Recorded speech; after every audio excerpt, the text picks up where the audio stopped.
বন্ধুরা, এই সৃষ্টিতে কোনো কিছুই এমনি এমনি হয় না। সব কিছুর কিছু না কিছু একটা কারণ থাকে। যেরকম পৃথিবীতে সূর্য পূর্ব দিকে ওঠে এবং অস্ত যায় পশ্চিম দিকে, এর জন্য কিছু না কিছু একটা কারণ রয়েছেই। তাহলে বলতে গেলে এই সৃষ্টিতে কোনো কিছুই কারণ ছাড়া ঘটে না। তাছাড়া বন্ধুরা, যেরকম এই চার ধরনের মানুষ কখনো সুখী হতে পারে না। কোনো না কোনো তাদের জীবনে সমস্যা লেগেই থাকে। তাদের মনে প্রশ্ন ওঠে যে আমি তো কারো কোনোদিন কিছু ক্ষতি করিনি, তাহলে ভগবান কেন আমাকে এত কষ্ট দিচ্ছেন। তাই তাদের সমস্ত প্রার্থনা অপূর্ণই হয়ে থাকে। কেন তাদের প্রার্থনা ঈশ্বর শোনেন না এবং কেনই বা তাদের জীবনে এত সমস্যা, তাই আমরা আজকের ভিডিওতে জানবো। তাই বন্ধুরা, আজকের ভিডিওটি অবশ্যই আপনারা পুরোটা দেখবেন আর কমেন্টে লিখে দেবেন হর হর মহাদেব আর জয় শ্রীকৃষ্ণ। বন্ধুরা, এই চার ধরনের ব্যক্তিরা সবসময় দুঃখে থাকেন। মানে এই চার ধরনের ব্যক্তিরা এই পৃথিবীতেই আসেন কোনো মহান কাজের জন্য। বন্ধুরা, আপনার সঙ্গে যদি এই ঘটনাগুলি ঘটে তাহলে আপনি ভয় পাবেন না, কারণ এই ঘটনাগুলি যদি আপনার সঙ্গে ঘটে তাহলে আপনি ভাববেন যে আপনি কোনো সাধারণ মানুষ নয়। হ্যাঁ বন্ধুরা, যখন আমরা জন্মগ্রহণ করি বা এই প্রাকৃতিক কোলে এসে পড়ি, তখন আমরা সব কিছু ভুলে যাই এই মায়ায় পড়ে। বন্ধুরা, তার জন্য ঈশ্বর আমাদের কিছু কিছু বারবার সংকেত দেয় যে যাতে আমরা এই মায়া থেকে বেরিয়ে এসে আমাদের নিজস্ব কাজ সম্পূর্ণ করতে পারি। নাম্বার 1, বন্ধুরা, ধরুন কেউ ক্লাস 1-এ পড়ে আর কেউ গ্র্যাজুয়েশন দিচ্ছে, দুজনের পড়া কিন্তু এক হবে না। তাই বন্ধুরা, এই পৃথিবীতে অনেক রকম জীব আছে। কেউ তার কর্মফল ভোগ করছে, আবার কেউ অন্য ডাইমেনশন থেকে ঘুরতে এসেছে, আবার কেউ কেউ অনেক মহান উদ্দেশ্যের জন্য এখানে আবির্ভাব হয়।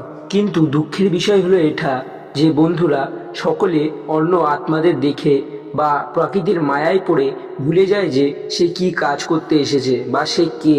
আর তখনই ঈশ্বর তাদেরকে নানা রকম পরীক্ষা নেয়, আর তখনই আসে তাদের জীবনে অনেক রকম সমস্যা। তাই সে ছোট থেকেই বেশিরভাগ মানুষের ছলচাতুরির কপ্পরে পড়ে, আর যে সেই মানুষটিকে বেশি বিশ্বাস করে সেই তাকে ঠকায়, তার নিজের লোকই তাকে ঠকায়। সে এই সংসার থেকে যত দুঃখ কষ্ট প্রাপ্ত পেয়েছে সেই থেকে তার বিশ্বাসই উঠে যায়। তাই বন্ধুরা, যদি আপনার সঙ্গে এগুলি ঘটে তাহলে আপনি ভাববেন যে ইউনিভার্স আপনাকে কোনো মহান কাজের জন্য চয়েস করেছে। আসলে ঈশ্বর আপনাকে এই মোহ মায়া থেকে চিরতরে দূর করতে চায় এবং আপনার কাজটি সম্পূর্ণ করাতে চায়। তিনি আপনাকে বোঝাতে চায় যে এই সংসারের আপনজন, এই সংসারের মোহমায়া কেউই আপনার আপন নয়। আপনার প্রিয়জন বা যে আপনাকে খুবই ভালোবাসে সেও আপনার আপন নয়। তাই বন্ধুরা, এইসব মানুষ নানা রকম রোগ ব্যাধি এবং সমস্যায় ঘিরে থাকে। নাম্বার 2, কর্মবন্ধন। বন্ধুরা, আমাদের এই হিন্দু ধর্ম অনুসারে যে আমাদের এই একবার নয়, আমাদের আরও জন্ম হয়েছে।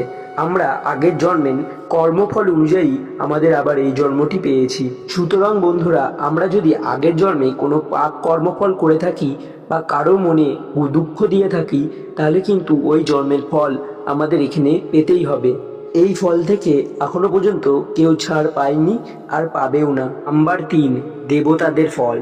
বন্ধুরা, আমাদের এই কর্মফল শুধু আমাদের নয়, পুরো পরিবারকেই ভোগ করতে হবে।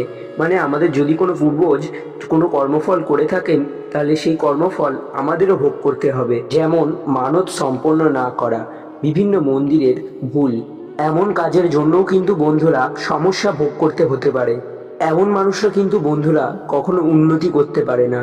এমন মানুষের জন্যই পরিবারে সমস্যা ও দুঃখ কষ্ট লেগেই থাকে। Number 4, negativity. বন্ধুরা, এই সংসারে যেমন ঈশ্বরও আছে সেমন শয়তানও আছে, যাকে আমাদের হিন্দু ধর্মে কলিপুরুষও বলা হয়। তিনি কখনোই চান না যে একটি মানুষ কোনো উন্নতি করুক, কারণ যতই মানুষ দুঃখে থাকবে ততই অভিমান করে ঈশ্বরের কাছ থেকে দূরে চলে যাবে। বন্ধুরা, যদি আপনার কোনো পূর্বপুরুষ পূর্বে কোনো পাপ কাজ করে থাকে বা কারো ক্ষতি করে থাকে বা অন্য কেউ যদি আপনার বাড়ির কোনো ক্ষতি করে থাকে, তাহলেও কিন্তু এরকম সমস্যা আপনার দেখা দিতে পারে। নমস্কার বন্ধুরা, আজকের ভিডিওটি এতটুকুনি। যদি ভিডিওটি ভালো লাগে তাহলে ভিডিওটিকে একটি লাইক করে আমাদের চ্যানেলটিকে সাবস্ক্রাইব করে তার পাশের বেল আইকন বাটনটিকে ক্লিক করে দেবেন, যাতে আমাদের নতুন ভিডিও সবার প্রথমে আপনার কাছেই চলে আসে। যদি আপনারা আমাদের ভিডিওটি ফেসবুক পেজ থেকে দেখে থাকেন তাহলে আমাদের ফেসবুক পেজটিকে অবশ্যই ফলো করে দেবেন। আজকের মতন এইটুকুই। দেখা হবে আবার পরের ভিডিওতে। নমস্কার, জয় শ্রীকৃষ্ণ।